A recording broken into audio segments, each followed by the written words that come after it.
రాజకీయ సమీకరణాలు మారుతున్నాయని, సమీకరణాల మేరకు నేతలకు కూడా పార్టీలు మారుతున్నారని మాజీ ఎమ్మెల్యే రఘునందన్ రావు వ్యాఖ్యానించారు. ఇటీవలే బీజేపీకి రాజీనామా చేసిన వారిపై ఆయన ఫైర్ అయ్యారు. బీజేపీ నుంచి వెళ్లి సిద్ధాంతం గురించి మాట్లాడుతున్నారని, అసలు సిద్ధాంతం గురించి మాట్లాడే అర్హత వారికి ఉందా అని రఘునందన్ రావు ప్రశ్నించారు.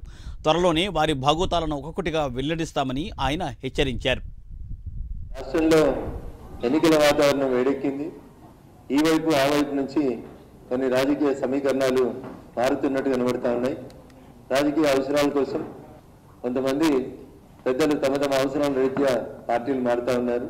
సో భారత రాజ్యాంగం దాన్ని ఏం నిషేధించలేదు, కానీ మారుతున్న సందర్భంగా వాళ్ళు మాట్లాడుతున్నటువంటి కొన్ని మాటలు బాధాకరం, దురదృష్టకరమైనటువంటి మాటలు. భారతీయ జనతా పార్టీలోకి వచ్చి భారతీయ జనతా పార్టీలో పెద్ద పెద్ద పదవులను అనుభవించి భారతీయ జనతా పార్టీ సిద్ధాంతమే తమ ఊపిరని చెప్పి చివరికి పార్టీలోంచి బయటకు పోతూ భారతీయ జనతా పార్టీకి సిద్ధాంతం లేదని మాట్లాడుతున్నటువంటి కొంతమంది పెద్దలకి సమాధానంగా ఈ ప్రెస్ మీట్ పెట్టడం జరిగింది.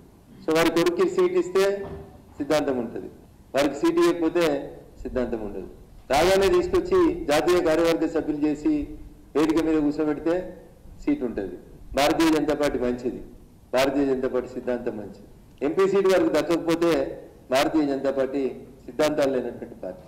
ఇట్లాంటి మాటలు మాట్లాడినటువంటి ఆ గౌరవ మాజీ ప్రజాప్రతినిధి గారికి నా విజ్ఞప్తి, వెంటనే మీరు పార్టీకి క్షమాపణ చెప్పాలి.